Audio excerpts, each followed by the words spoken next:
Kesehatan remaja itu penting, kemudian persiapan untuk prakonsepsi itu penting, kemudian kita cari sesuatu yang bisa kita cegah dari awal, yaitu sesuatu yang ditularkan itu bisa kita cegah kan. Hepatitis B bisa divaksin, Yes. HIV bisa di screening, sifilis bisa di screening gitu, ya kan.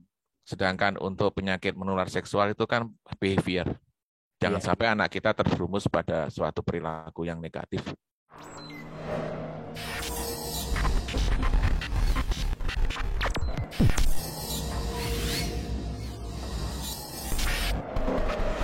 Assalamualaikum warahmatullahi wabarakatuh. Alhamdulillah kita bertemu kembali di podcast Dr. IC Berbagi, a stage for the real expert. Pada malam hari ini, kita rekamannya pada malam hari ya, dingin, terus kemudian AC-nya saya pantang kencang-kencang, tapi kita akan berbincang-bincang tentang masalah yang sangat hot ya. Tetap dengan tagline yang sama, duduk manis, berpikir kritis dan tetap optimis. Dan kali ini kita kedatangan tamu yang sangat spesial karena beliau adalah dokter kebidanan ya. Dokter kebidanan jarang-jarang kita menampilkan dokter kebidanan dan setahu saya baru kali ini ya. Gitu. Beliau adalah Dr. Yudianto Budi Saroyo, spesialis obstetrik ginekologi konsultan MPH. Dan beliau adalah kakak kelas saya dan topik yang diusulkan pada saat saya kontak beliau adalah persiapan dalam membangun generasi penerus. Ini topik yang sangat serius ya. Dan bocorannya beliau adalah dokter PTT angkatan pertama ya di Timur Timur, Masya Allah. Lalu kemudian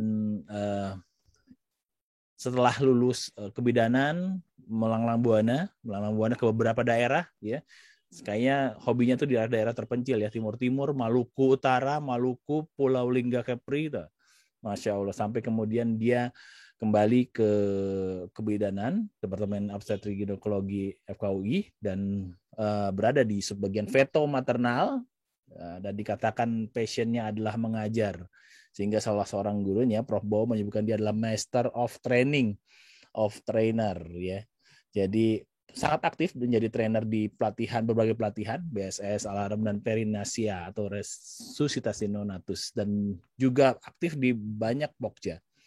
Masya Allah. Tapi sebelum itu saya panggil dulu ini nih sahabat lama saya yang hilang entah kemana.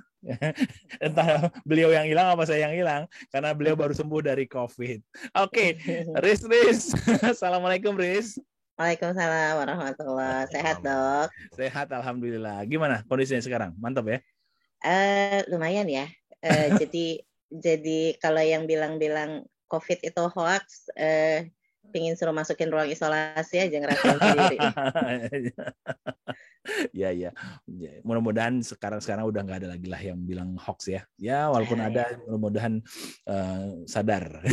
Diberikan hidayah. Kemarin aku udah kontak Mas Yudi, lalu kemudian kasih profilnya ke kamu. Udah dilihat-lihat, Riz? Yang video yang sidang doktoralnya Dr. Yudi ya? Itu serius banget. Berat.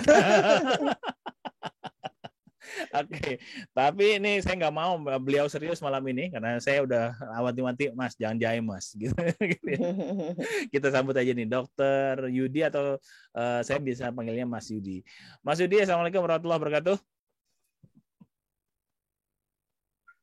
Waalaikumsalam warahmatullahi wabarakatuh. Masya Allah. Gimana kabarnya, Mas?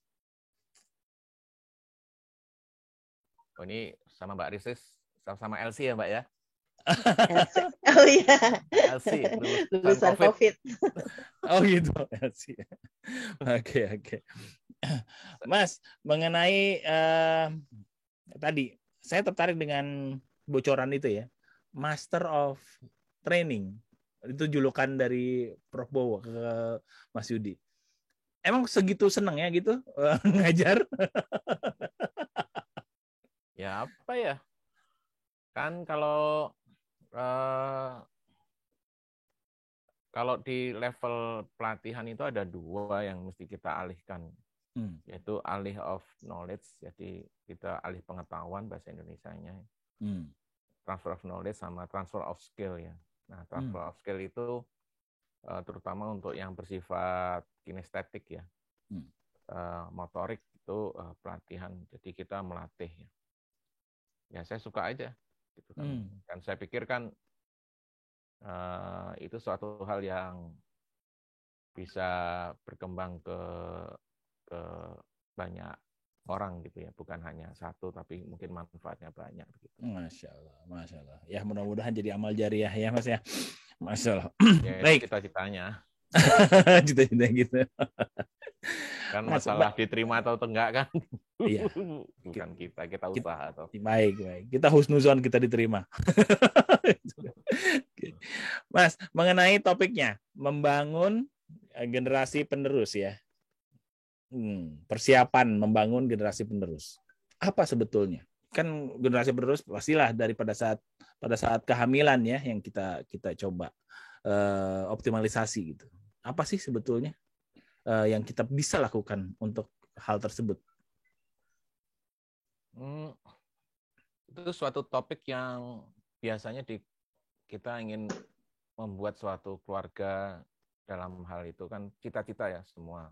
Pada waktu pasangan membangun suatu rumah tangga, kemudian pasti cita-citanya pengen membangun generasi yang lebih baik pada diri pasangan tersebut kan.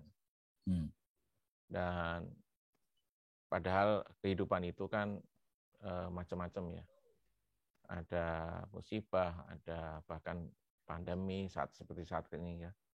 Kemudian pada beberapa puluh tahun yang lalu bahkan suatu keadaan perangnya bisa perang dunia semacam itu yang bisa mempunyai dampak. Nah, kemudian studi-studi yang ada itu nampak seperti studi pada saat suatu negara di Eropa dikuasai oleh negara yang lain. Itu selama 3 tahunan kemudian ada studi ternyata kok pada orang dewasa yang pada waktu lahir pada masa penjajahan tersebut, waktu dipenduduki oleh negara asing tersebut, itu orang dewasa itu kena serangan jantung atau kemudian sesuatu penyakit yang mestinya penyakit yang untuk orang tua gitu kan. Kemudian bahkan sampai timbul teori Barker. Barker itu adult disease fetal origin, yang artinya penyakit orang dewasa yang berakar pada janin dalam kandungan begitu. Maka kan idenya ada penelitian yang dilakukan pada hewan, pada banyak hewan coba itu suatu lingkungan atau suatu perlakuan khusus itu bisa menyebabkan menjadi bentuk akhir dari suatu generasi turunan yang lebih baik atau menjadi penyakit, kan begitu ya? Nah, itu kan kalau pada suatu saat kita akan dijajah suatu bangsa yang pendek itu KT begitu ya. Tapi kan ternyata bangsa tersebut kan sekarang tinggi-tinggi juga kan. Iya. Dan kita sendiri kalau kita lihat generasi penerus kita juga umumnya lebih tinggi daripada bapak ibunya kan ya. Ya. Tapi jadi artinya genetik bukan selalu itu ya, bukan yang utama ya Mas. Maksudnya Mas Yudi betul, gitu. Betul. Jadi artinya berarti kita bisa dong memodifikasi, memberikan kontribusi lah paling enggak generasi yang akan datang, gitu kan? Iya. Walaupun kita mesti sadari karena sesuatu hal maka stunting itu ataupun anak yang pendek-pendek itu stunting ya, yang pasti Dokter Aisy, Mas Aisy kan tahu ya apa artinya nutrisi yang baik mestinya bisa mempengaruhi. Iya. Nutrisi yang baik pada saat ibu hamil ya. Kami lebih lanjut lagi prakonsepsi. Sebelum konsepsi. Ya kalau kita lebih maju lagi, kalau bisa remaja. Jadi kesehatan adult son ataupun kesehatan remaja itu mestinya menjadi penting gitu kan. Wow. Itu udah semakin bergerak ke hulu nih ya. Artinya. Ya. Bagaimana kemudian satu nutrisi di saat remaja, Mas, bisa mempengaruhi pola perkembangan tumbuh kembang di kemudian hari pada anaknya. Ya nggak usah anaknya dulu deh. Kita kesehatan maternal atau ibu hamil dulu deh. 40% dari data yang kita punya kan 40% yang ibu hamil kan mengalami anemia kan, defisiensi besi. Iya. Defisiensi besi itu kan sebetulnya akarnya gizi ya. Tapi beberapa kali saya ketemu sama pasien yang pada waktu remajanya dia sering melakukan olahraga yang bersifat aerobik, itu HB-nya bagus loh. Yang kalau kriteria WHO aja minta kalau untuk trimester pertama 11, kemudian trimester kedua batasnya 10,5, kemudian pada trimester ketiga mintanya 11 pula gitu ya. Itu beberapa pasien itu bisa 13, itu sampai kaget-kaget. Terus saya sampai nanya itu, Ibu olahraganya apa gitu. Udah saya nggak pernah olahraga dok. Terus saya tanya, pada waktu SMP, SMA, beberapa ada yang jawab suka berenang, suka bela diri, bahkan pas skribra begitu yang melakukan gerakan baris berbaris di terik matahari yang panas begitu ya. Itu ternyata juga memberikan ternyata eritropoietin itu ataupun calon pembentuk darah itu, pemicu darah itu terpacu kan gitu. Jadi kalau ya makanya kalau seperti itu kan berarti modal kita bisa kita pengaruhi dari awal. Nah, sementara di era sekarang ini anak-anak kita kan nggak keluar ke lapangan. Iya, apalagi dengan pandemi COVID, dia megang gadget aja. Waduh. Yang gerak cuma tangannya gitu, bukan kaki. Keringetan juga enggak gitu. Aduh. Nah, itu sedangkan remaja putri umumnya adalah dalam tanda kutip ladang bangsa kan. Iya, benar-benar. Riz, Masya Allah, ini saya tadinya ngiranya itu pada saat kehamilan loh, terus terang ini. Tapi kemudian ditarik oleh Mas Yudi ke sebelumnya, bahkan pada saat prakonsepsi. Ini ajib nih, artinya itu juga hal penting yang kadang-kadang juga kita underestimate tentang masalah tersebut gitu. Mungkin Riz ada pertanyaan ya, Mas Yudi?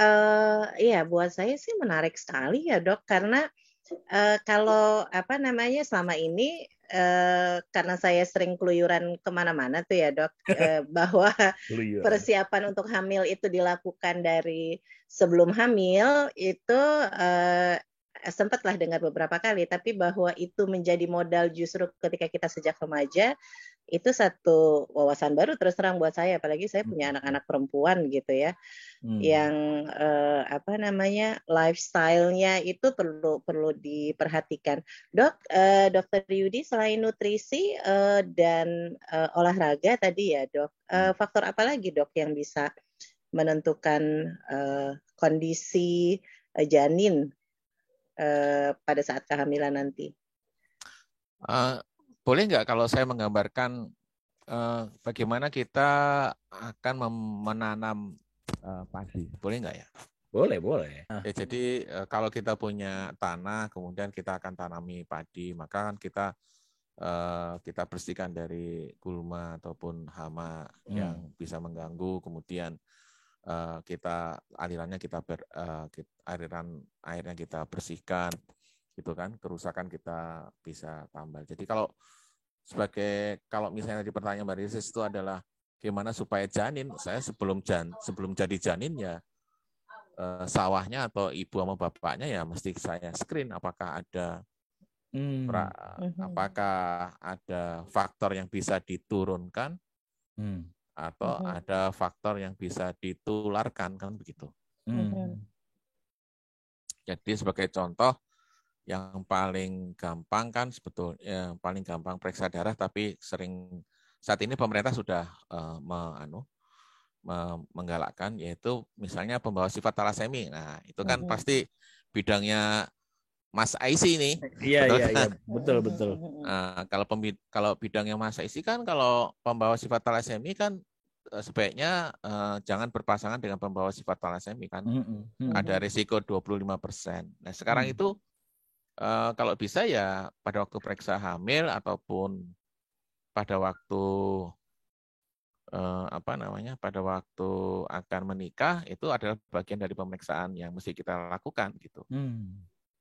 Kalau kita belajar dari suatu negara, kalau nggak salah Yunani ya, itu kan angka talasemianya tinggi sampai mereka punya undang-undang tuh. Waktu saya pertemuan tentang berdefek itu ya, itu mereka mengatakan tentang bahwa sifat ketalasemian dari anggota warga negaranya wajib untuk diperiksa gitu. Kalau sebelum nikah itu, kalau sudah nikah, kalau sama-sama sifat talasemi, ya sebaiknya nggak usah nikah gitu kan. Iya. Statistik mengatakan 94 tetap nikah ternyata. Ya kan cinta, Dok. 94%. Oh ya, cinta itu ya. Walaupun cinta membunuhmu ya. Iya benar. Nah setelah itu kalau sudah hamil pada trimester pertama dilakukan CVS atau coronary villi sampling, jadi diambil sampai ditawarkan aborsi. Wow. Jadi artinya negara sampai melakukan intervensi segitunya begitu ya. Iya. Pada waktu itu dianggap sebagai masalah yang berat. Nah di Indonesia sudah kita mulai, kita akan screening begitu. Tapi levelnya adalah sampai edukasi, belum sampai mengatakan sampai jenis ini. Naikin lagi Mas.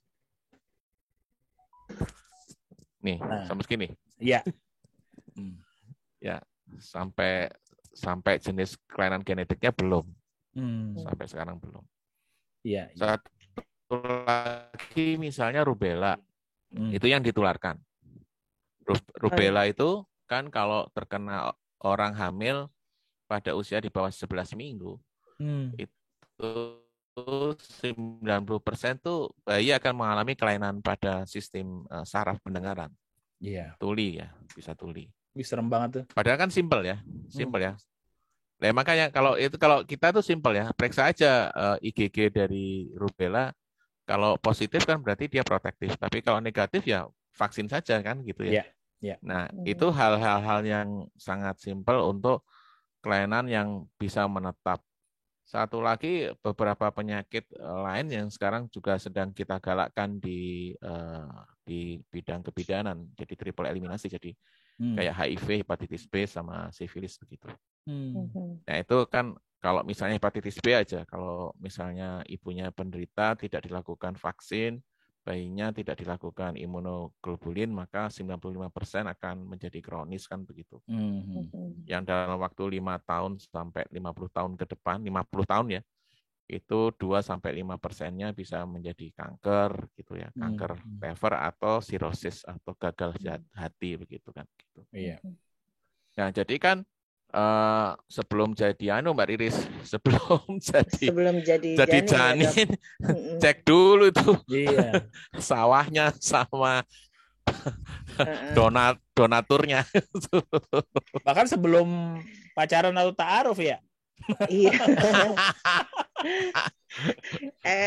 Kalau beberapa pasien saya yang sudah menderita talasemi itu saya sudah bilang dari awal, ingat ya anak Anda itu yang ikut ibu berapa, yang ikut bapak berapa gitu. Yang ikut ibu yang pembawa sifat talasemi, pastikan bahwa nanti calon mantu itu bukan setor kunci rumah, kunci mobil kalau dia cowok, setor MCV, hasil HB begitu, hasil lab darah. Iya. Saya baru ngikutin nih ya, apa yang dimaksud kok ke hulunya lebih banyak nih. Iya, ternyata memang tadi yang diturunkan dan yang ditularkan ya Mas. Kita harus cegah itu ya, antisipasi. Nah, tapi ditularkan yang diturunkan gini Dokter Mbak Mas Esi. Misalnya kita sudah sadar bahwa keluarga kita banyak menganut banyak terkena serangan penyakit hipertensi atau diabetes. Maka dari awal kita juga harus menyadarkan nanti kalau hamil Anda mempunyai risiko untuk diabetes juga lebih besar pada waktu kehamilan nanti. Kemudian kalau kena preeklamsi ataupun orang bilang dulu ya, zaman dulu namanya keracunan kehamilan misalnya begitu. Itu juga bisa begitu. Obesitas juga jadi problem. Walaupun penyakit itu bukan suatu keadaan itu bukan suatu yang diturunkan atau ditularkan, tetapi kondisi obesitas juga menjadi masalah. Jadi ekstrim gizi itu yang obes ataupun yang gemuk sama yang kurang gizi itu juga bermasalah. Kurang gizi anaknya produknya kurang bagus, tapi pada obesitas itu bisa diabetes, bisa preeklamsi. Jadi itu keadaannya.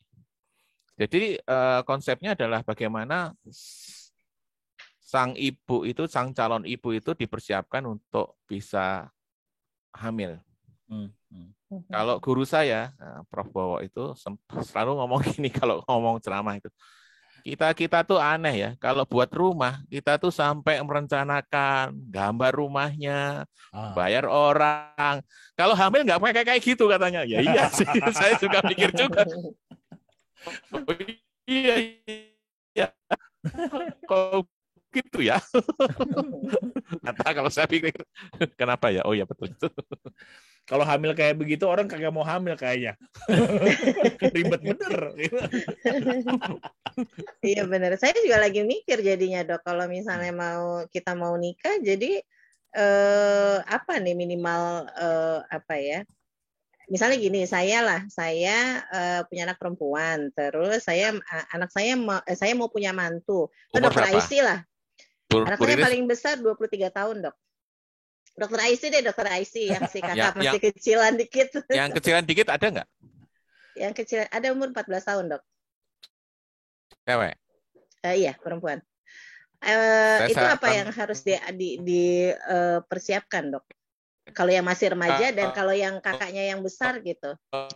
Saya nih, Riris ini anaknya 2 nih. Iya. Kalau ini jadi ketemu saya akan tanya yang 14. Halo? Iya, dok. Ya. Dengar.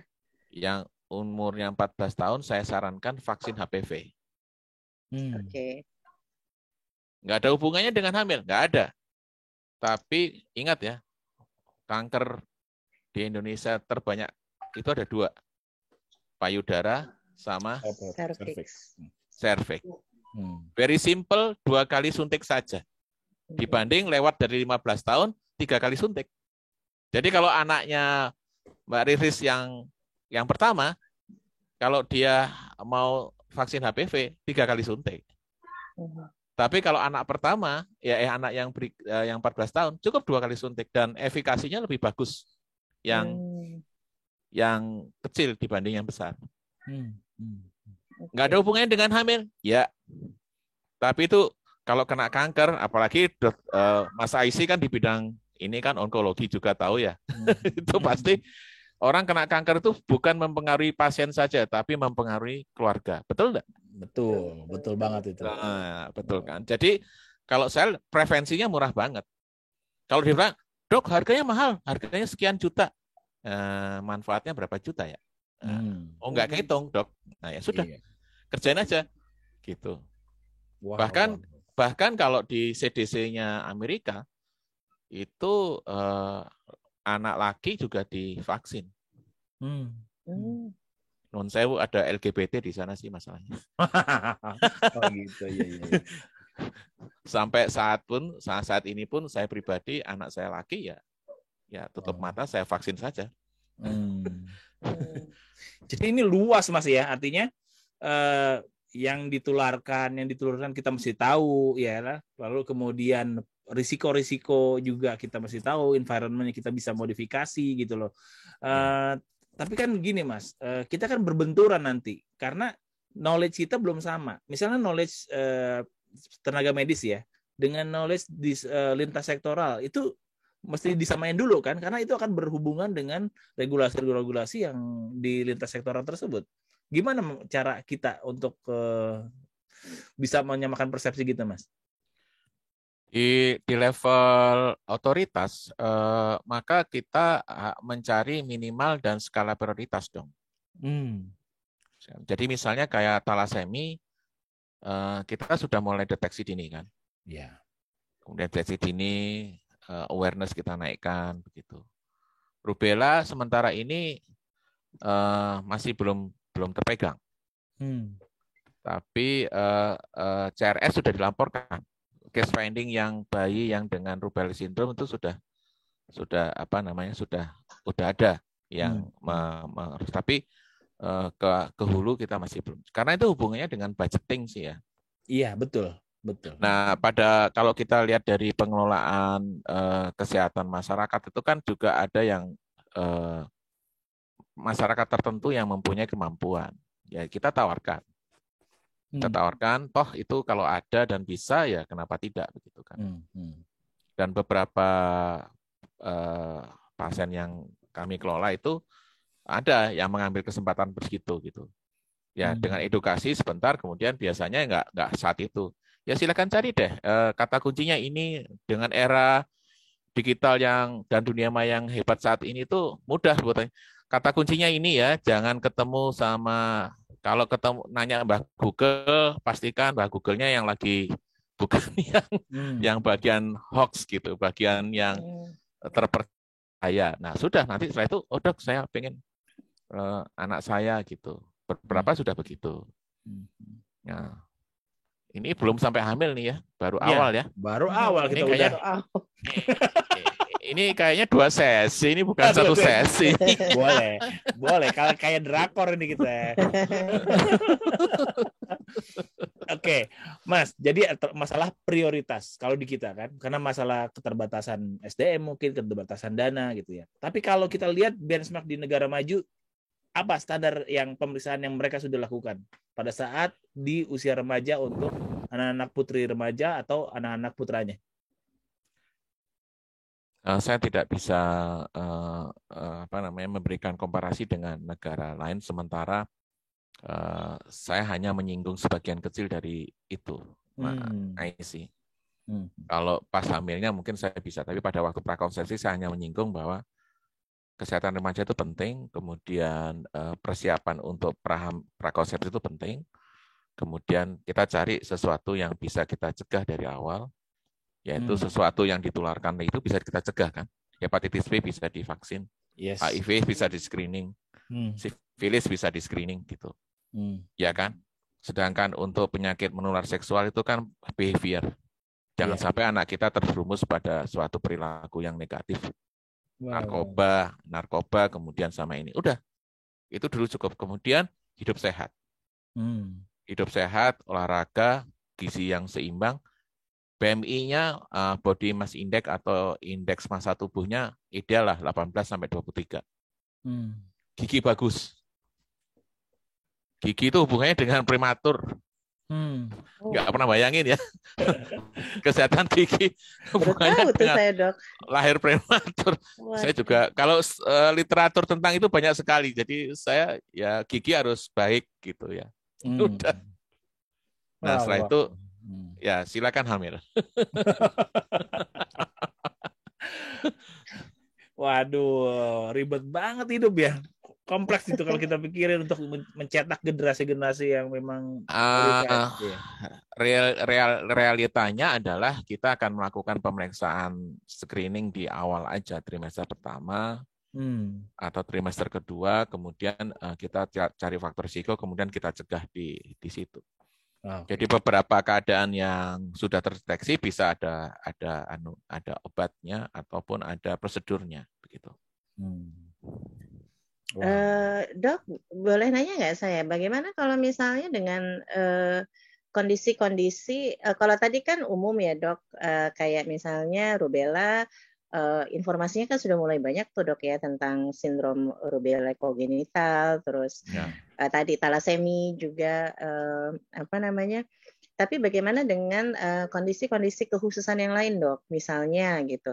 Apakah ada screening misalnya untuk ibu-ibu akan melahirkan anak dengan katakan Down syndrome misalnya, atau dengan autistik atau kelainan-kelainan yang lain gitu Dok? Itu pertanyaan yang baik dan rumit. Nanyanya enak, tapi jawabnya susah. Bikin pusing gitu. Mules. Kalau ditanya itu kita mules. Pertanyaannya misalnya begini. screening atau penapisan. Definisi penapisan kan kalau kemarin ikut ilmu kesehatan komunitas ya, Mas Aisy, itu kan bila suatu populasi itu lebih dari 1-2% menderita keadaan tersebut, maka kita mesti lakukan. Kemudian syaratnya caranya mudah, murah, ya. Kemudian ada terapinya.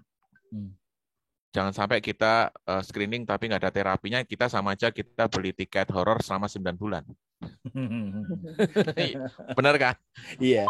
Nah, jadi kalau pertanyaan penapisan adalah penapisan yang dilakukan oleh di puskesmas itu sudah ada, misalnya sifilis, hepatitis, sama hepatitis. Nah, yang sekarang agak sulit itu dan banyak hal itu adalah diabetes kencing manis. Nah, akibat kehamilan, jadi gara-gara hamil maka ibunya menjadi diabetes. Nah, itu penapisannya itu nggak nyaman ya, puasa kemudian minum air gula begitu. Padahal itu penting banget ya untuk mendiagnosis itu. Ya kan, karena kalau misalnya ibunya menderita diabetes, risiko bayinya besar. Bahkan kalau tidak terkontrol, bayinya bisa meninggal di tengah-tengah kehamilan. Bahkan kalau tidak terkontrolnya sejak awal, pada waktu prakonsepsi sudah tidak terkontrol, kemungkinan dia mengalami kelainan jantung juga besar pada ibu. Nah, itu hal-hal yang dikendalikan di awal ya. Jadi nah ini mesti ya, karena umumnya kan setelah kita ilmu modern gini, kemudian semua tentang food industrinya itu, jadi industri makanan itu meningkat, makanan kita tuh umumnya jadi karbo. Iya. Ya, jadi kita juga prihatin juga kalau beberapa ibu hamil itu ternyata secara reguler datang ke tempat toko-toko yang tersebar di mana-mana dan beli makanan-makanan kecil yang banyak mengandung karbohidrat begitu. Bahkan kemasan minuman tertentu itu yang populer juga kalorinya cukup tinggi. Iya. Nah, itu karbo enak banget sih ya. Emang karbo itu enak. Mau diapain? Madu dan racun masalahnya itu. Oke. Jadi kalau penapisannya Mbak Riris ya sudah ada, tetapi itu belum, kalau misalnya dibandingkan dengan negara lain bisa berbeda. Berbeda. Ya, ya. Ya, artinya kita mesti melihat apa sih sebetulnya prioritas kita dari data yang tersering ya di satu negara tertentu, lalu kemudian apa yang paling bisa mudah kita lakukan gitu kan Mas ya? Betul. Dan syukur alhamdulillah dengan keadaan sekarang itu beberapa pemeriksaan itu menjadi gratis ya. Gratis, dan terapinya juga mudah dan ada begitu. Ya. Tadi menarik mengenai yang ibu yang kemudian mengalami diabetes pada saat kehamilan. Itu kenapa sih Mas terjadi? Apakah karena makannya banyak pada saat dia hamil dengan secara paradigma makan untuk berdua itu atau gimana? Itu dua hal yang topik yang baik juga ya. Jadi pertama, pada waktu hamil di trimester kedua itu seorang ibu secara normal, secara fisiologis akan mengalami keadaan yang akan lebih mudah ke arah diabetes. Metabolismenya berubah begitu. Itu satu. Kemudian tadi yang kedua adalah makan untuk berdua. Makan untuk berdua bukan konsep yang itu. Gizi yang baik sekarang kita seperti yang ada, yaitu gizi seimbang. Seimbang, tetapi tampaknya yang mesti dilihat, dan saya sendiri kalau udah lihat juga aneh ya, ternyata misalnya lebar kepala gitu atau lingkar kepala. Itu kan isinya otak ya. Otak itu basicnya isinya asam lemak ya. Betul nggak Mas Aisy? Iya. Dan subhanallah, jadi saya baru tahu juga setelah ya belajar dengan guru kami gitu. itu ada di kuning telur loh. Kolin itu basicnya untuk asam lemak dan saraf ya. Iya. Nah, dan dari guru saya yang lain, guru gizi Prof. Stati itu juga saya pernah nanya gitu. Prof, kenapa ya kok ibu yang makan telurnya minimal 2, kemudian bahkan kalau saya jadikan terapi, selain lebar kepalanya nambah, lingkar kepala dari USG gitu kan. Karena saya mainannya ulekan kan. Ulekan itu maksudnya USG. Diulek-ulek. Perut ibu diulek-ulek. Itu. Tapi mahal ulekannya. Nah, itu dari USG itu kan kalau saya lihat kan memang kan kita menyarankan setidaknya kan seorang ibu hamil minimal makan telur kan 2 gitu ya. Oke. Tapi dalam beberapa hal itu kami minta makan lebih gitu. Dan ternyata kan memang kuning telur kan mengandung kolin kan. Nah, kolin itu kan basic dasar untuk membentuk sel saraf, otak gitu. 2 butir itu ya dok, intake harian dok? Harian. Oke. Udah telat Mbak Riris. Enggak, kalau saya udah nggak mau lagi hamil dok. Makanya. Riz, mungkin mau share pengalamannya mengenai tadi ada. Oh, satu lagi. Sorry. Silakan Mas. Yang putih telurnya itu saya juga nanya kan, kok dalam pengamatan saya kok panjang laju tumbuhnya panjang femur atau panjang tulang paha kok menjadi lebih setelah makan telurnya agak banyak begitu ya. Terus saya langsung saya nanya ini sama Prof. Tati ya, Saptawati Pardosono. Lah itu kan banyak kalsiumnya, Yud. Oh begitu ya. Saya sendiri juga langsung ya. Ya tapi kan tentu dosisnya itu bukan suatu dosis yang bersifat bisa di apa namanya. Jadi makro bisa pengaruhi mengapa yang kecil-kecil tidak gitu. Oke. Tapi yang pertanyaannya Mbak Riris itu nggak bisa saya jawab tuh. Yang itu tentang autis. Autis itu kan gangguan gangguan pada adaptasi ya, betul ya, Mas Saisi? Wah, itu teorinya masih banyak banget ya. Nah, kalau teorinya banyak banget, nah itu yang susah itu masalah ibu-ibu itu kalau nanya pada waktu saya lagi megang ulekan, dok, anak saya jadi autis nggak? Saya mau bilang dokter anaknya udah di depan mata aja susah ngomongnya. Kok ini masih di dalam perut ditanyain gitu, heran. Masih dalam perut udah ditanyain. Makanya Mbak Riris aku nggak bisa jawab kalau nanyanya autis itu repot saya. Gitu. Tapi tadi apa namanya kan mungkin Riris mau sharing mengenai yang tadi lingkar kepala pengalamannya. Nah itu dia dok. Jadi Gak boleh apa-apa, nih cerita. Cerita Riz. Jadi gini dok. Kayaknya saya buka Pandora Box ya. Enggak, saya soalnya diwanti-wanti sama dokter IC dilarang curhat gitu. Sekarang nggak apa-apa. Karena topiknya kena nih. Iya, sharing aja dok. Saya kebetulan anak-anak gadis saya tadi itu mereka itu keduanya mikrosefali dok. Jadi mereka itu kasusnya copy paste kalau saya bilang sih karena persis sama antara si kakak dengan si adik. Waktu saya hamil 26 minggu itu pertumbuhan lingkar kepalanya terhenti dok. Jadi mereka kedua-duanya itu lahir dengan lingkar kepala yang satu 31 cm, yang kedua itu 30 cm. Gitu. Jadi sementara kalau saya ingat-ingat dok, ketika saya hamil dan sebelum hamil, saya merasa pola hidup saya itu nggak terlalu ada yang aneh-aneh ya dok.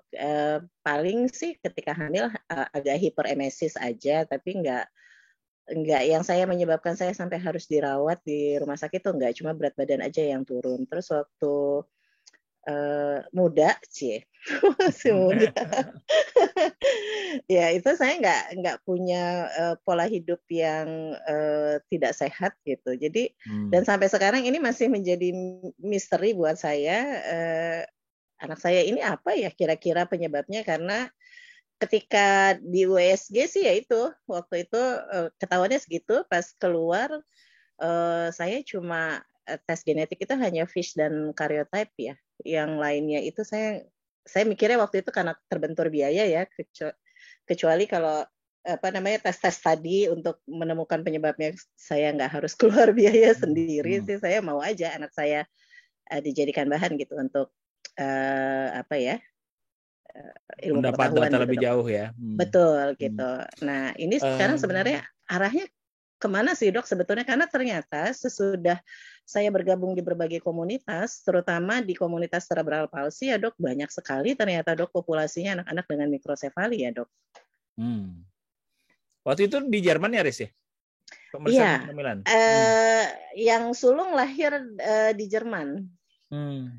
Dan di sana sebelum hamil sih saya nggak melakukan pemeriksaan intensif ya. Justru di sini saya sebelum hamil yang ketiga tuh dok, saya tors dulu. Dan ketahuan saya ada lo kok lali. Itu loh dok, toksoplasma. Iya, jadi anak saya waktu itu pas baru lahir juga di terapi tokso. Tapi selebihnya sih nggak ada yang istimewa ya dari perjalanan kehamilan saya segala macam gitu. Gimana Mas? Apakah tokso bisa jadi penyebab hal tersebut? Akhirnya masuk juga sesuatu yang mesti Pandora box. Ternyata Mas Yudi dari tadi mancing-mancing kita supaya curhat. Padahal sama dokter Aisyah dibilang dia orang curhat. Itu begini. Kalau itu bersifat genetik dari keluarga, maka trennya atau laju tumbuh dari lingkar kepala atau lebar kepala itu mestinya normal. Mestinya.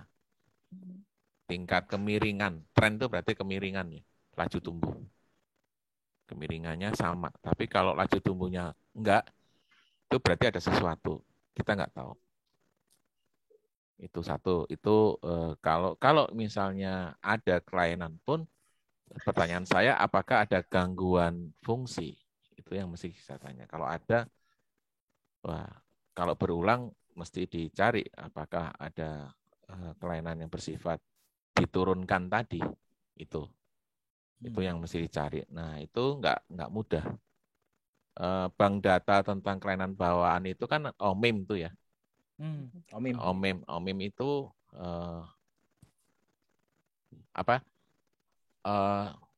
Mendelian ya. On Mendelian in man. Ya, itu kan laporannya seluruh dunia dan itu yang dimasukkan hanya yang bersifat gennya ada. Itu mesti dicari dan itu tidak mudah gitu. Lembaga-lembaga genetik kita itu sedikit dan masih belum populer dan pemeriksaannya kan cukup mahal. Walaupun sekarang itu saya dengar dari teman-teman yang bekerja di sana kan koneksivitas mereka dengan teman-teman mereka sejawat mereka di luar negeri itu luas gitu loh.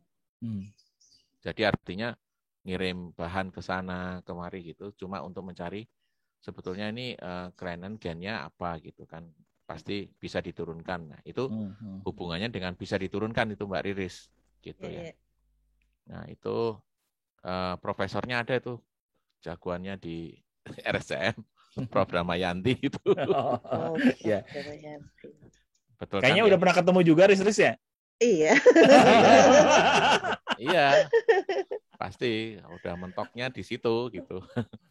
Dan jejaring beliau kalau nggak salah ke Australia, ke Amerika, ke Jerman, ke Belanda kali. Nah itu betul. Ya. Nah itu satu. Kemudian yang kedua tadi tentang tokso. Jujur aja TORS itu populer di kalangan kita juga populer. Tetapi studi yang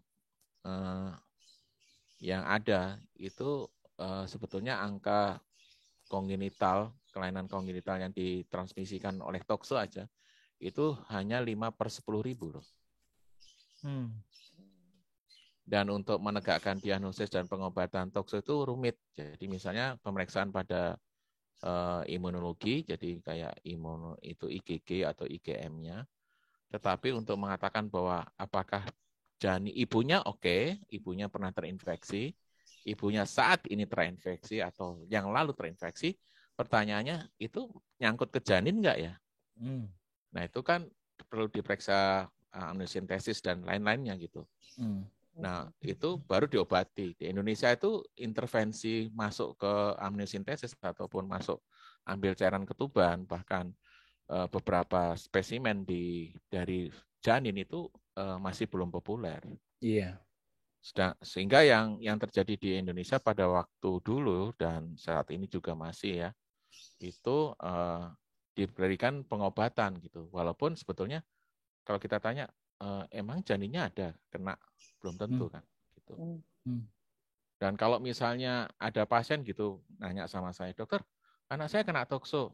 Yang saya tanya, mengapa ibunya kena tokso ya? Kan mestinya tokso itu sistem imunitas kita kan cukup canggih. Justru karena kami terlibat di tata laksana pada pasien-pasien HIV, saya belajar banyak tentang penyakit infeksi pada orang hamil. Jadi toxoencephalitis, toxoplasmosis misalnya. Jadi radang otak akibat toxoplasma pada ibu hamil yang HIV. Itu berapa kali kita lihat sendiri bagaimana dia dapat pengobatan, bahkan survive, kemudian hamil berikutnya. Ada toxo nih ya, kemudian dapat pengobatan, kemudian hamil berikutnya, ya anaknya nggak ada apa-apa gitu. Jadi intinya kalau kami ini punya pendapat, ya kalau misalnya ibu-ibu yang takut dengan pemeriksaan toksonya macam-macam terus datang ke kami gitu, yang repot kan gitu, banyak pemeriksaan baik atas inisiatif sendiri atau diminta oleh dokternya, periksa tokso pas positif dibawanya ke veto maternal. Maka bedanya kami, loh yang nyuruh siapa, yang nyuruh nerangin kita, bingung saya juga. Wah, nyuruhnya gampang, tapi nerangin ini bisa setengah jam sendiri nih. Tapi sebetulnya perlu nggak Mas pemeriksaan itu? Tidak kita rekomendasikan. Tidak direkomendasikan. Alasannya? Alasannya pengobatannya belum menjadi rekomendasi umum. Oke. Jadi buat apa kita meriksa kalau misalnya belum ada standar untuk pengobatan gitu maksudnya ya? Betul. Menarik. Ya, satu. Kemudian untuk menegakkannya kan butuh umumnya rumit. Umumnya rumit. Sedangkan kalau misalnya kalau kami ya saya pastikan dulu ibunya bukan HIV, gampang periksa dan semua pemeriksaan sudah ada, dan periksa CD4-nya aja dok, Mas IC, CD4 sama CD8-nya. Iya, sistem imunitasnya harus cukup kuat, terutama seluler. Jadi masuk akal nggak? Karena kan tokso mikroba. Iya. Mikrobanya parasit yang ada di mikrobanya jenisnya parasit yang intraseluler di dalam sel. Jadi kalaupun dia hidup di sel, ya selama sistem pertahanannya bagus, begitu dia keluar ya dihantam sama sistem kita. Ya, makanya jangan kena HIV kan begitu kan? Atau segala sesuatu yang menekan sistem pertahanan kita. Iya. Tidak selalu pasti HIV, tapi ada sesuatu yang mengganggu ya sistem imun kita. Sama kan misalnya TORS itu C-nya kan salah satunya CMV misalnya. C-nya kan CMV. Itu kan keadaan CMV itu ditemukan umumnya pada orang-orang yang akan mengalami transplantasi. Jadi kan kita kasih imunosupresi, jadi sistem pertahanan ditekan supaya dia bisa menerima organ dari orang lain. Supaya organ tersebut tidak ditolak. Itu problemnya adalah CMV. Jadi inti utamanya ya jangan sampai kena penyakit yang menyebabkan sistem pertahanan kita lemah gitu kan. Nanti ini buka Pandora lagi nih, namanya penyakit autoimun. Aduh. Baru mau masuk ke sana, Dok. Aduh. Ini mah udah kayak sinetron ntar. Berjilid-jilid ini. Kalah Koping Ho ntar ya. Masya Allah.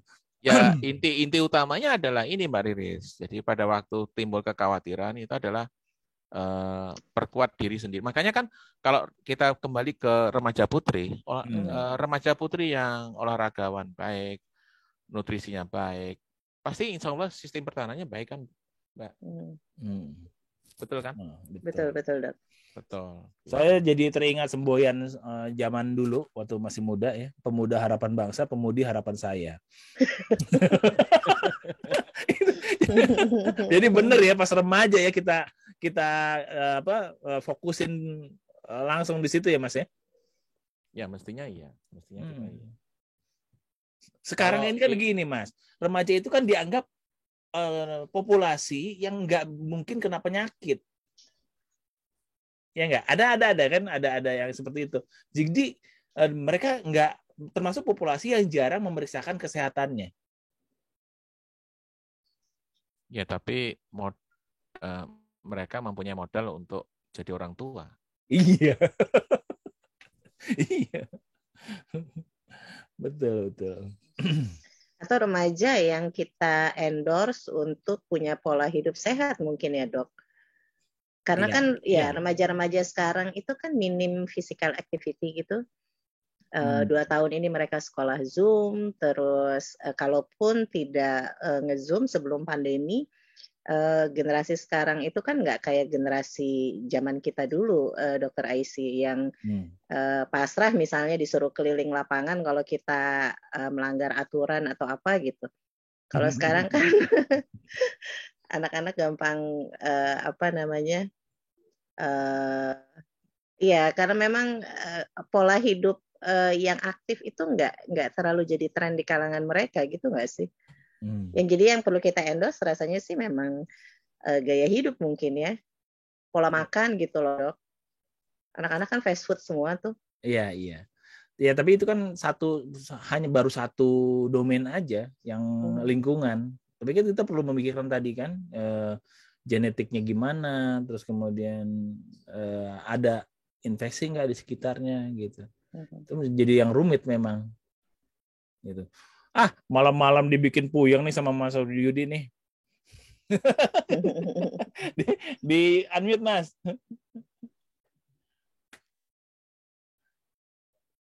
Di unmute dulu. Ya, kalau saya ingatkan pada masa remaja kita dulu masih ingat gak kita olahraga di tengah-tengah terik matahari? Oh iya. Banget. Tapi sekarang setelah COVID kita menyadari betapa matahari itu sahabat kita ya. Betul. Iya. Ya. Ternyata zaman kita berbeda. Satu lagi ini Mas Aisy sama Mbak Riris ya. Jadi ada moto juga, you are what your mother eat. Kita ini produk dari saat mama kita atau emak kita itu hamil makan apa. Nah ini menarik ini. Itu baru mau masuk inti yang itu tadi. Pengantarnya saat jam.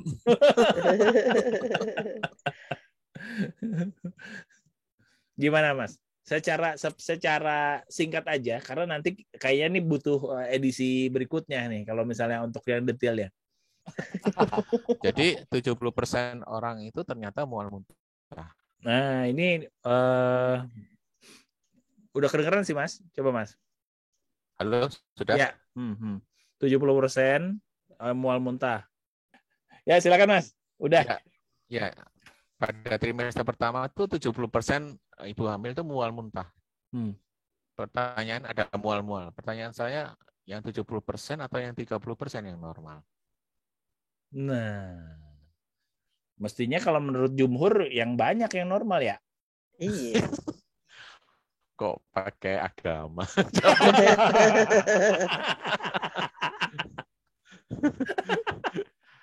Ya pengertian kita tuh pada waktu 12 minggu itu organogenesis ya, pembentukan awal dari pembentukan organ masa kritis.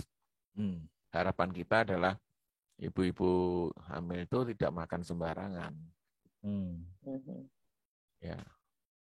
Tapi jangan tanya ngidam ya. Kalau menurut saya ngidam itu tidak masuk akal. Okay. Kemudian tadi yang tadi saya bicarakan tentang telur tadi itu, kolin itu, kuning telur itu, dari bahan kami ceramah kemana-mana kepada bidan sehubungan untuk menunjukkan peran gizi pada waktu hamil itu, ya pemahaman saya nih Dok, Mas Esi ya, Allah tuh nggak mungkin memberikan bahan dasar untuk organ paling penting itu dengan bahan yang mahal, nggak mungkin kan? Ya. Telur tuh bisa ditemukan di mana saja kan? Dan murah kan? Ya. Dan mudah. Mudah itu mulai mudah ditemukan, mudah diolah begitu. Jadi ya subhanallah, menurut saya ya memang mestinya begitu. Ya. Itu satu. Kemudian yang kedua, pada waktu kalau kita lihat evolusi manusia itu kan selalu akan mencari sumber protein, makronutrien. Bangsa yang suka makan daging merah itu kan sumber makannya, misalnya bangsa Mongol, makannya kan dagingnya kuda kan.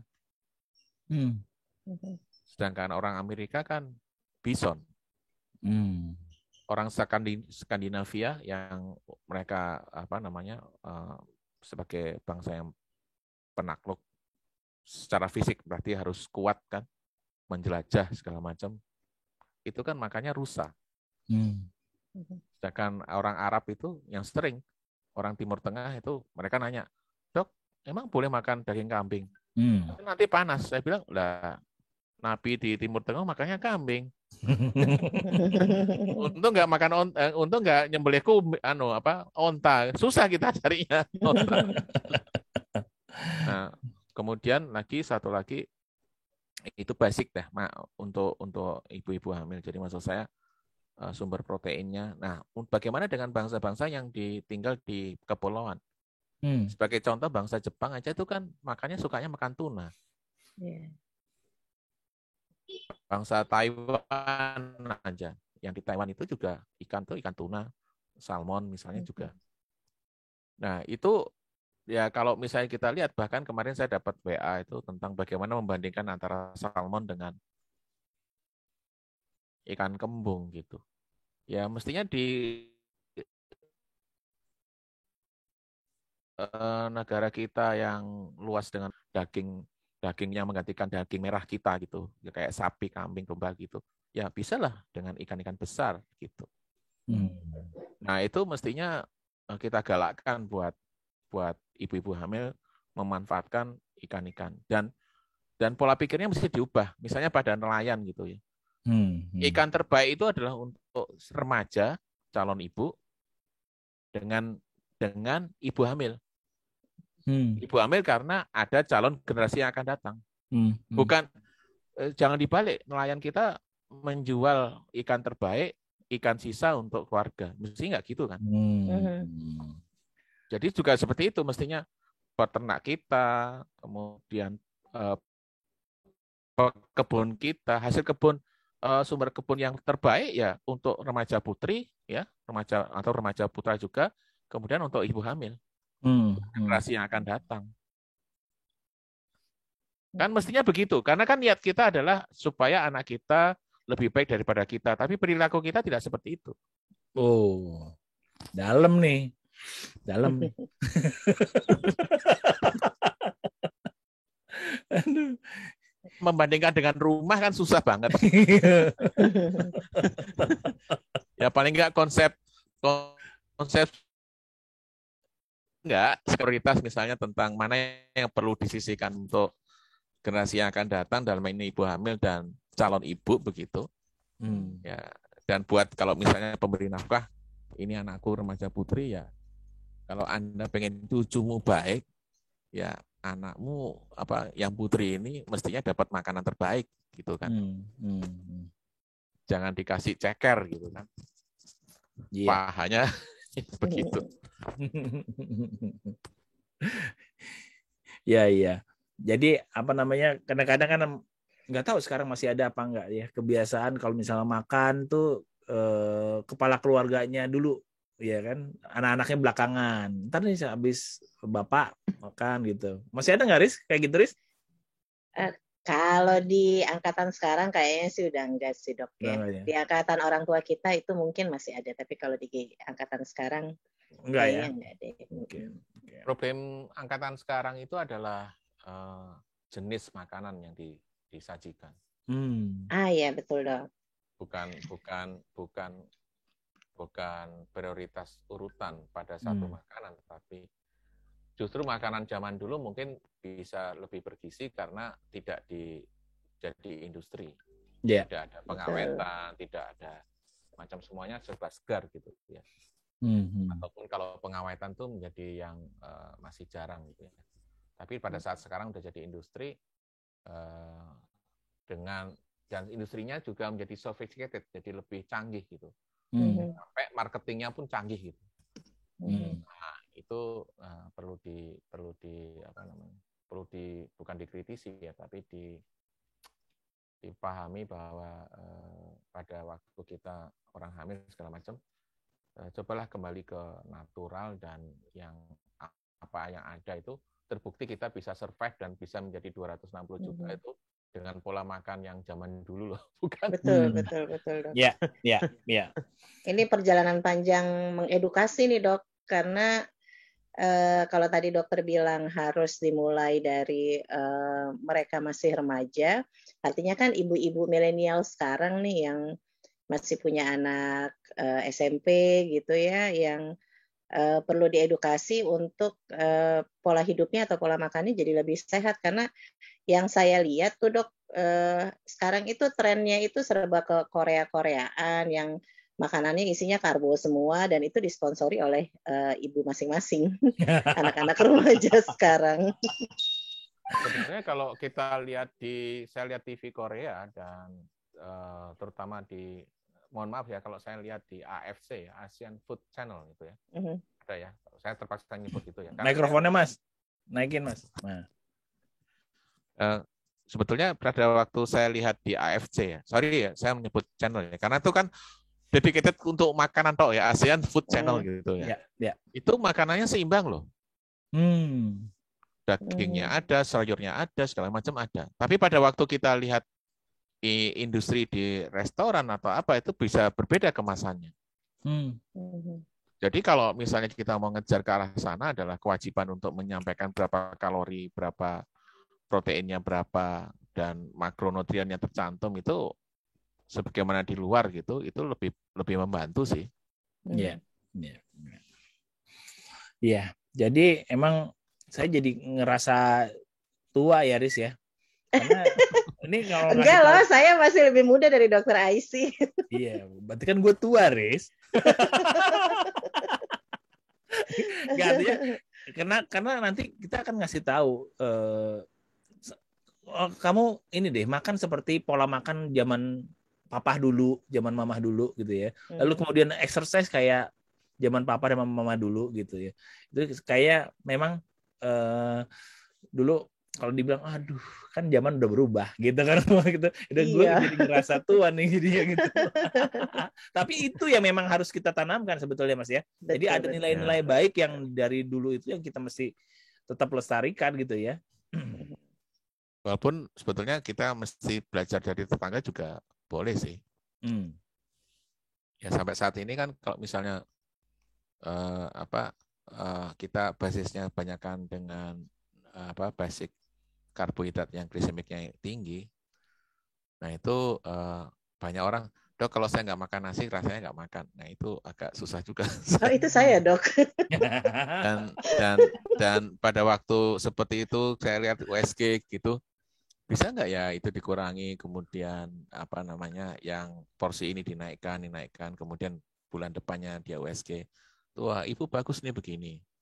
Kadang-kadang juga saya tebak, Bu, nih kenapa lebar kepalanya nggak nambah, tapi kok panjang tulang pahanya nambah, majunya bagus, tapi kepala tidak.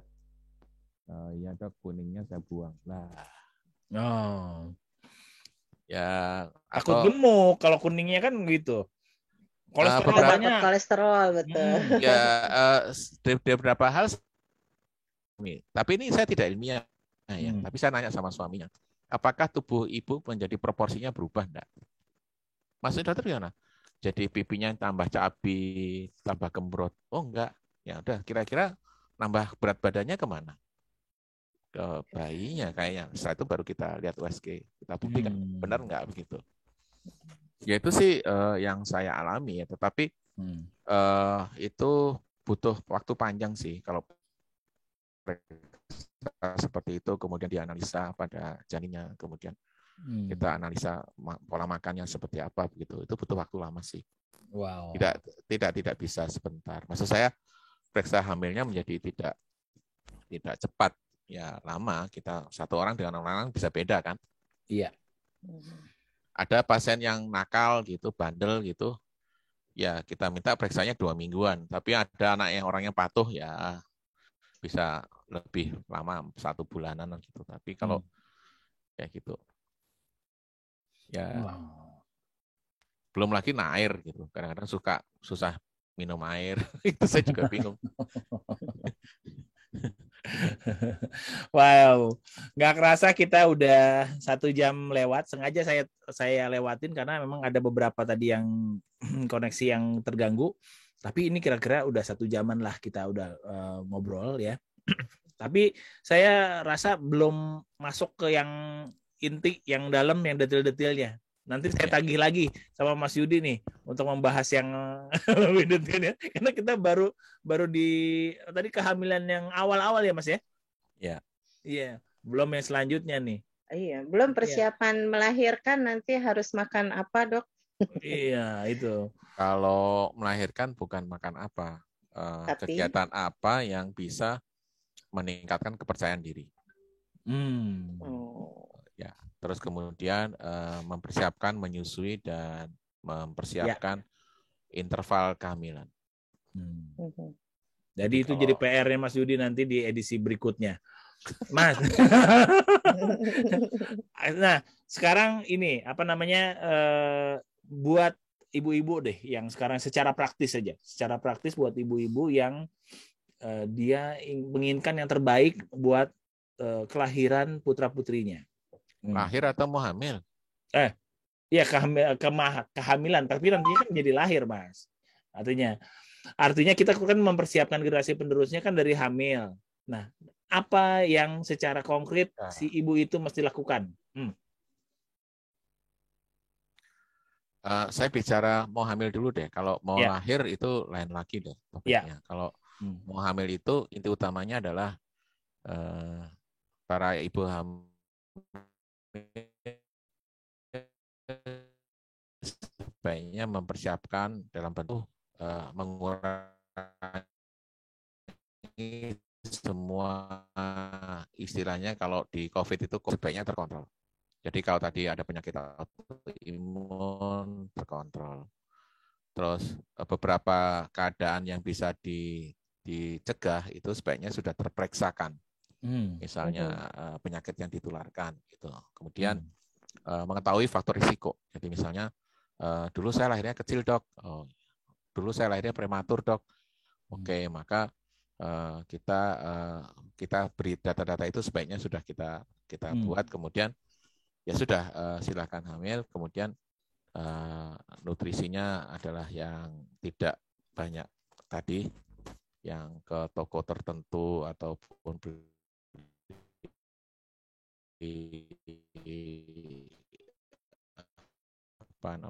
makanan kecil, bukan makanan sehat gitu. Kemudian makanan yang seimbang. Kemudian untuk telur butuhnya minimal 2. Kalau daging atau protein, sumber protein kayak gitu daging merah. Kalau nggak ada ya daging putih terpaksa ya, tapi fillet ya tanpa tulang untuk 200 gram atau ikan laut dalam atau ikan laut. Kan ikan laut dalam kan dagingnya lebih padat ya dibanding ikan tawarnya. Ya kalau nggak ada ya terpaksa ya itu. Tapi kalau ada daging merah lebih baik gitu kan. Nah, tapi ingat ya, ikan laut itu punya keistimewaan. Lemaknya itu lebih baik dibandingkan lemak hewan ternak, betul, ya kan? Betul ya. Yang DHA sumbernya kan di lemak ikan laut dalam itu kan lebih banyak DHA. Iya, betul. Ikan itu. Nah, setelah itu ya kontrol teratur di dokter untuk memantau keadaan pertumbuhan janinnya begitu. Ya, saya highlight ya, berikan data-data yang lengkap sama dokternya. Ya, karena itu nanti dibutuhkan oleh dokter untuk menyusun program buat tata laksana yang lebih optimal lah, insya Allah gitu ya. Riz, kasih ini Riz, kesan-pesan buat narasumber kita kali ini. Kesan-pesan apa ya, Dok? Dari topik yang sudah dijelaskan, lalu kemudian manfaat yang bisa didapat untuk seorang Riz gitu. Oke. Buat saya ini 1 jam yang sangat mencerahkan. Even buat saya yang sudah tidak berencana untuk punya anak lagi, tapi buat saya banyak sekali pengetahuan yang saya itu kayak ngerasa oh ini kayak misalnya tadi ya kaolin dalam kuning telur gitu. Iya, itu ternyata sangat berpengaruh pada trimester awal kehamilan gitu. Dan tadi yang kalau saya meng-highlight-nya adalah pada saat persiapan kehamilan itu justru kita lakukan itu sejak si calon ibu ini masih remaja. Gitu. Jadi saya mindsetnya kayak ditarik lagi ke lebih belakang lagi. Sebelumnya kan sebelum hamil nih kita makannya harus dijaga, pola hidupnya harus sehat. Oh ternyata harus dari kita masih remaja harus menjaga pola hidup yang sehat gitu. Buat saya ini sesi yang sangat-sangat mencerahkan. Alhamdulillah. Terima kasih banyak Dr. Yudi. Semoga ini jadi bagian juga amal jariah dokter, karena sini pasti saya sambungkan ke komunitas-komunitas ibu milenial. Jadi Mas Yudi, ini Mbak Riris ini generasi X yang kemudian terhubung dengan komunitas milenial. Ya, jadi banyak ininya. Latar belakangnya apa sih? Jadi Saya ini teman SMA, adik kelas SMA-nya Dr. Aisy, Dok. Kebetulan kalau untuk latar belakang pendidikan, saya itu S1-nya itu manajemen informatika, S2-nya itu broadcasting, Dok. Jadi dua anak saya itu saya lahirkan di Jerman waktu saya kuliah tadi, Dok. Gitu. Jadi saya sempat merasakan 2 kali fasilitas negara maju 23 tahun yang lalu untuk yaitu tadi masa-masa kehamilan saya gitu. Dan memang beda banget sama di sini, Dok. Iya. Ya mudah-mudahan nanti kita bisa melihat benchmark dari negara-negara maju yang kemudian bisa kita aplikasikan. Ini kan juga mencerahkan ya bagaimana sebetulnya mindset itu kita bisa dapatkan dari banyak sumber, lalu kemudian kita bisa aplikasikan ke dalam ini kita gitu, ke dalam keahlian kita masing-masing gitu. Seperti yang tadi diterangkan oleh Dr. Yudi bahwa benar-benar ya bahwa ini sebenarnya pekerjaan yang multisektoral, multidisiplin ya Mas ya. Ya. Dan kita harus punya visi yang sama dengan knowledge yang sama gitu. Tapi apapun itu, karena itu butuh waktu untuk menjadikan satu visi atau misinya, kita kerjakan berdasarkan prioritas yang ada di negara kita. Negara kita memang banyak masalah, ya seperti negara-negara lain, ya, namanya juga hidup kan selalu ada ujian ya. Kalau nggak itu, kalau misalnya cuma siang aja itu cucian. Tapi insya Allah itu bisa menjadi tantangan kita lah, menjadi tantangan kita untuk bergerak terus gitu untuk maju bersama-sama, insya Allah. Mas, makasih ya, tapi ada PR ya. gue kayaknya bakal diomelin kan nyuruh senior. Ya apa ya, mesti ada sesuatu yang bisa kita share ya. Dan kadang-kadang saya juga sering ngasih tips sama ibu-ibu yang bawa anaknya gitu kan, kalau anaknya beberapa, dok nih anaknya dulu, atau mikrofonnya Mas jangan lupa. Hah? Mikrofon jangan lupa. Oh ya. Suaranya naik turun. Ya kadang-kadang saya ngasih tips sama ibu-ibu atau pasangan yang bawa anaknya kan kalau periksa hamil gitu. Atau pada kondisi tertentu, terus saya nanya, nih anak ini dominan tangan kanan atau tangan kiri gitu. Biasanya kalau dok tangan kanan, jadi jawabnya gitu tuh, enggak, bukan, maksud saya secara refleks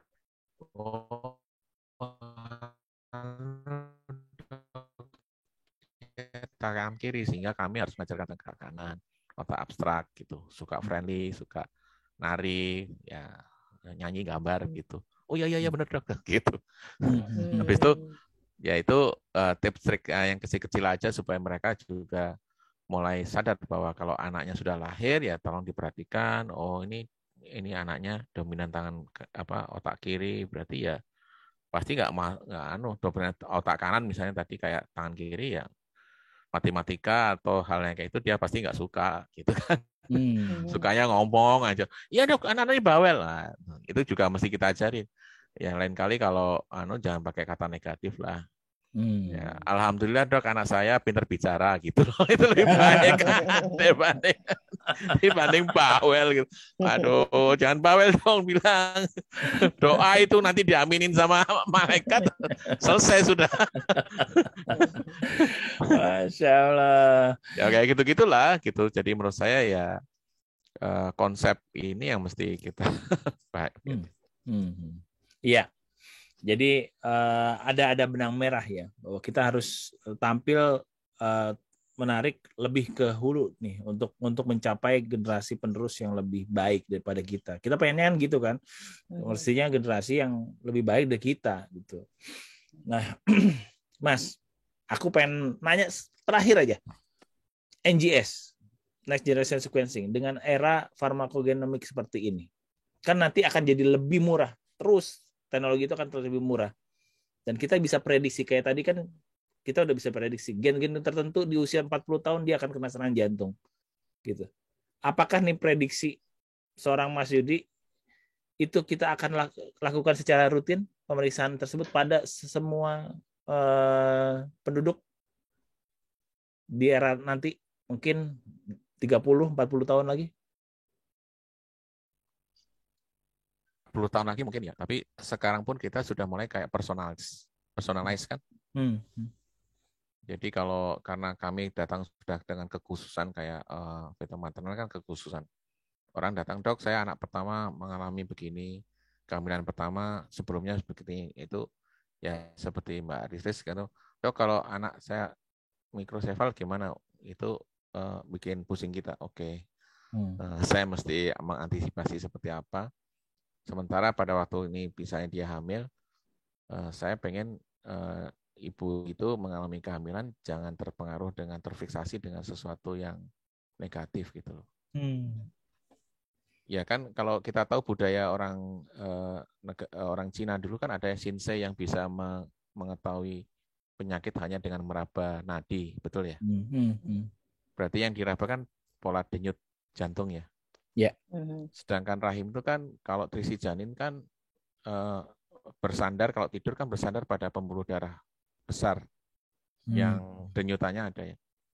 Ya sehingga sering kalau saya tanya, ibu kalau misalnya ibu mau hidup ibu hidup sebagai lingkungan bayi tadi, ibu menjadi auranya positif kah atau auranya negatif? Oh positif.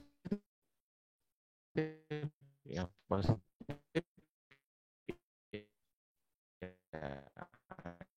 Anda jangan temenan sama Mbah Google cari penyakit gitu. Kita cari misalnya bagaimana sehat untuk hamil begini, bukan cari penyakit gitu. Nah, sama seperti itu pada itu dilepaskan dari fiksasi yang jangan yang lalu begitu. Minta maaf saya mesti ngomong begitu. Kalau enggak sulit itu mendampingi pasangan yang dengan suatu kejadian yang tidak diinginkan pada waktu kehamilan sebelumnya itu tidak mudah gitu. Iya. Sering orang datang, dok, misalnya anaknya ada kelainan jantung, itu pasti nanti, dok lihat jantungnya gitu. Padahal kan kita tahu kelainan jantung kan nggak bisa kita koreksi di dalam kehamilan gitu. Saya bilang Anda ya sudah, ibu berusaha maksimal untuk berusaha mengasuh kehamilan ini dengan baik, hidup yang sehat, makanan yang sehat, aktivitas yang sehat gitu. Kemudian bertawakal gitu. Ya, tapi dalam bentuk usaha, ya usahanya jadi masalah kalau ketahuan saya sama saja memberi horor ibu sampai hamil nanti terakhir, sedangkan kita tidak bisa melakukan apapun pada saat kehamilan sekarang, kan begitu. Fetal terapi kan belum sampai ke seperti itu gitu di tempat negara kita gitu. Oke. Wah, terima kasih ya Dr. Yudianto Budi Saroyo, spesialis obstetrik ginekologi, konsultan MPH, atas pencerahannya di malam hari yang dingin ini. Ini di ruangan saya, kamarnya. Fetal terapi itu Mbak Riris adalah ya enggak apa-apa. Freezing, Dok. Lagi delay biasa aja delay. Gimana? Fetal terapi gimana, Mas? Fetal terapi itu sampai saat ini kan masih belum berkembang di negara kita. Di negara ya, jadi diagnostik kita sudah mulai berkembang, tapi mendampingi pasangan dengan seperti itu tidak mudah begitu. Dan sebaiknya lebih baik kita konsentrasi atas dasar usaha, jangan atas dasar hasil. Betul. Oke. Terima kasih atas pencerahannya nih, Mas Yudi, di malam ini. AC di kamar saya tambah dingin, tapi pikiran saya nih hot ya dengan topik ini, dan mikir terus gitu. Baik, Riz, makasih banyak ya sudah menemani di malam hari ini. Sama-sama, Dok. Sehat-sehat semua. Oke, kita sampai di ujung dari podcast Dr. Aisy Berbagi. Insya Allah nanti kita akan kupas lagi topik-topik yang akan menarik dan juga menantang untuk kita diskusikan. Dengan tetap tagline yang sama, duduk manis, berpikir kritis, dan tetap optimis, masih di podcast Dr. Aisy Berbagi, A Stage for the Real Expert. Assalamualaikum warahmatullahi wabarakatuh.